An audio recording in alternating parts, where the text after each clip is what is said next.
ஆகாத சம்பாஷணை. சம்பாஷணைன்னு என்ன அர்த்தம்? ஒருத்தருக்கு ஒருத்தர் பேசுகிறது சம்பாஷணை. ஆனால் பிரயோஜனமுள்ள சம்பாஷணை இருக்கிறது, பிரயோஜனம் இல்லாத சம்பாஷணை இருக்கிறது.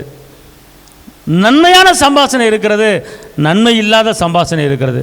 அப்புறம் என்ன அர்த்தம்டா, நன்மைகளையும் பேசலாம், தீமைகளையும் பேசலாம். ஆனால் என்ன பண்ணுறோம், நம்ம ஆகாத சம்பாஷணைகளை பேசி நல்ல ஒழுக்கத்தை என்ன செஞ்சிடறோம்?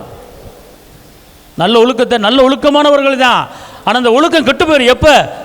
எப்போ தேவையில்லாத ஆகாத சம்பாஷணைகள். ஆகிற சம்பாஷணை எத்தனையோ இருக்குது.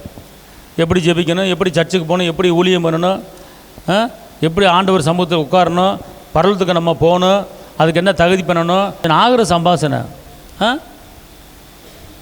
ஆகாத சம்பாஷணை பேசி நம்மகிட்ட இருக்கிற ஒழுக்கத்தை நம்மளே கெடுத்துக்க கொள்ளக்கூடாது. நம்ம ஒழுக்கமான பிள்ளைங்க தான், நம்ம ஒழுக்கத்தை நம்மளே கெடுத்து விட்டுறோம். எப்போ தேவையில்லாத பேச்சுகள், தேவையில்லாத முறுமுறுப்பு, தேவையில்லாத ஆகாத சம்பாஷணைகள் எப்போது நீங்கள் பேசுகிறீங்களோ அப்போது உங்களுக்கு இருக்கிற ஒழுக்கம் கெட்டுவிடும். அதான் நல்ல ஒழுக்கத்தை அவர் என்ன செஞ்சிருமா? கெடுத்துருமா ஆகாத சம்பாஷணைங்க. அதனால் ரொம்ப கவனமாக இருக்கணும். எதை பேசணும், எதை பேசக்கூடாது அப்படி ரொம்ப கவனமாக இருக்கணும்.